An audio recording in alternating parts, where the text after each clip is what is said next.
بارش ہمیشہ سے ہی عائشہ کو پسند تھی۔ ایسے لگتا تھا کہ بارش میں بھیگتی ہوئی سڑکیں، درختوں کے پتے اور مٹی کی خوشبو کسی خاموش محبت کی کہانی سناتے ہیں۔ اس لیے وہ اکثر کھڑکی کے پاس بیٹھ کر بارش کو دیکھتی رہتی تھی۔ آج بھی آسمان پر بادل چھائے ہوئے تھے اور ہلکی ہلکی بوندیں زمین کو چھو رہی تھیں، مگر آج کی بارش کچھ خاص تھی کیونکہ آج اس کی زندگی بدلنے والی تھی۔ اگرچہ اس وقت اس کا انداز نہیں تھا۔ عائشہ ایک سادہ سی مگر باوقار لڑکی تھی، عمر 22 برس، آنکھوں میں خواب اور دل میں بے شمار خواہشیں۔ وہ شہر کی ایک مشہور یونیورسٹی میں ادب کی طالبہ تھی۔ کتابیں اس کی سب سے بڑی دوست تھیں اور تنہائی اس کا پسندیدہ وقت۔ وہ محبت کے تصور سے ڈرتی بھی تھی اور اس کی خواہش بھی رکھتی تھی۔ شاید یہی وجہ تھی کہ وہ اکثر خود سے سوال کرتی کہ محبت واقعی ہوتی ہے یا صرف کہانیوں اور شاعری تک محدود ہے۔ اس یونیورسٹی میں احمد بھی پڑھتا تھا، عمر 24 برس، شخصیت میں ٹھہراؤ اور لہجے میں نرمی۔ وہ انجینئرنگ کا طالب علم تھا مگر دل کا شاعر۔ وہ کم بولتا تھا مگر جب بولتا تھا تو الفاظ سیدھے دل میں اتر جاتے۔ احمد کو عائشہ کا نام تو معلوم تھا مگر اس نے کبھی اس سے بات نہیں کی تھی۔ وہ اکثر لائبریری میں اسے کتابوں کے درمیان گم دیکھتا اور دل ہی دل میں مسکرا دیتا۔ ایک دن لائبریری میں اچانک بجلی چلی گئی، ہلکا سا شور مچا، طلباء اپنی اپنی کتابیں سمیٹنے لگے۔ عائشہ گھبرا گئی کیونکہ اسے اندھیرے سے ڈر لگتا تھا۔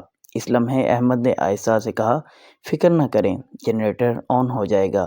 یہ جملہ تھا جو احمد نے اس سے کہا۔ عائشہ نے چونک کر اس کی طرف دیکھا۔ اندھیرے میں بھی اس کی آواز میں ایک عجیب سا سکون تھا۔ چند لمحوں بعد روشنی آ گئی مگر عائشہ کے دل میں کچھ روشن ہو چکا تھا۔ اس دن کے بعد ان کی ملاقاتیں بڑھنے لگیں، کبھی لائبریری میں، کبھی یونیورسٹی کے لان میں اور کبھی کیفے ٹیریا میں۔ باتیں عام سی ہوتیں، کتابیں، پڑھائی، مستقبل کے خواب، مگر ان باتوں میں ایک ان کی نئی کہانی سی کشش تھی۔ احمد عائشہ کی خاموشی کو سمجھنے لگا تھا اور عائشہ احمد کی باتوں میں چھپی گہرائی کو محسوس کرنے لگی تھی۔ ایک شام بارش ہو رہی تھی، یونیورسٹی تقریباً خالی ہو چکی تھی۔ عائشہ بس اسٹاپ پر کھڑی تھی، بارش میں بھیگ رہی تھی۔ احمد نے اسے دیکھا تو فوری چھتری کھول کر اس کے پاس آ گیا۔ آپ بھیگ جائیں گی، ساتھ چلیں، عائشہ نے ہچکچاتے ہوئے کہا۔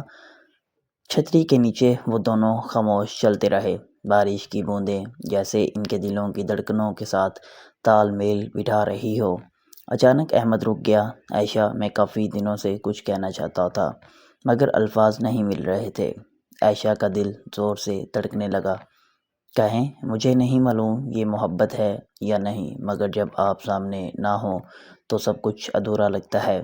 عائشہ کی آنکھوں میں نمی آ گئی، وہ کچھ نہ کہہ سکی، بس مسکرا دی۔ احمد نے اس مسکراہٹ میں اپنی دنیا پا لی۔ مگر ہر محبت کی کہانی اتنی آسان نہیں ہوتی۔ عائشہ کے گھر والے اس کی شادی اپنے خاندان میں طے کرنا چاہتے تھے۔ جب اس بات کا علم ہوا تو اس کا دل ٹوٹ سا گیا۔ اس نے احمد کو سب کچھ بتا دیا۔ احمد خاموش ہو گیا۔ میں تمہیں کھونا نہیں چاہتا، اس نے دھیمی آواز میں کہا، مگر میں اپنے گھر والوں کو بھی ناراض نہیں کر سکتی۔ عائشہ کی آواز کانپ رہی تھی۔ کئی دن تک دونوں کے درمیان خاموشی رہی۔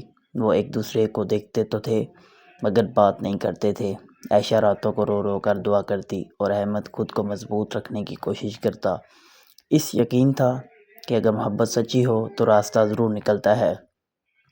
ایک دن احمد نے ہمت کر کے عائشہ کے والد سے ملاقات کی۔ اس نے سچائی اور احترام کے ساتھ اپنا موقف رکھا۔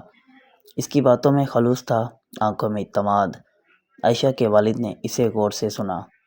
محبت صرف جذبات کا نام نہیں، ذمہ داری کا بھی ہے، انہوں نے کہا، اور میں ہر ذمہ داری نبھانے کو تیار ہوں، احمد نے جواب دیا۔ کچھ دنوں بعد عائشہ کو اپنے والد کی آواز سنائی دی، ہم نے تمہاری خوشی کو ترجیح دینے کا فیصلہ کیا ہے۔ یہ سن کر عائشہ کی آنکھوں سے آنسو بہہ نکلے مگر یہ آنسو خوشی کے تھے۔ احمد نے جب یہ خبر سنی تو اس نے آسمان کی طرف دیکھ کر کہا، شکر ادا کیا۔ نکاح کے دن آسمان پر ہلکی ہلکی بارش ہو رہی تھی، جیسے قدرت بھی ان کی محبت پر خوش ہو۔ عائشہ سفید لباس میں کسی خواب کی طرح لگ رہی تھی اور احمد کی آنکھوں میں وہیں پہلی سی محبت جھلک رہی تھی۔ بارش اب بھی ہوتی ہے مگر اب عائشہ کھڑکی کے پاس اکیلی نہیں بیٹھتی، اب احمد اس کے ساتھ ہوتا ہے۔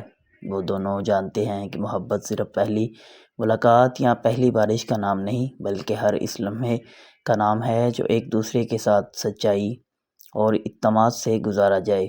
اور یوں محبت کی یہ کہانی بارش کی طرح خاموشی سے مگر ہمیشہ کے لیے ان کی زندگیوں میں برس گئی۔